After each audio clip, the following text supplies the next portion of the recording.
Arteria dorsalis pedis, which is ended by arteria arcuata on dorsal surface. Arteria arcuata gives branch. Before this gives tarsalis medialis lateralis. Dorsalis pedis is tarsalis, this tarsus region. Then it gives arteria arcuata, and one of the branches is ramus plantaris profundus. It goes, penetrates, and goes to junction with arcus plantaris. Here, this artery.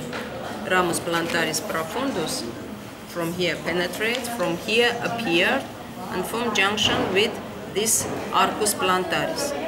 Thus we have one arch on the sole and one arch junction in perpendicular space. Here parallel on the foot in perpendicular space we have junction between dorsalis pedis and ramus plantaris profundus and arcus plantaris, which is formed by continuation of tibialis posterior. Tibialis posterior, this artery goes and divided. Plantaris medialis lateralis, they form arch. From this arch arise common digital and then proper digital arteries. Here metatarsalis dorsalis artery. From here common digital, arteria metatarsalis plantaris at first, which give common digital and then proper digital. So,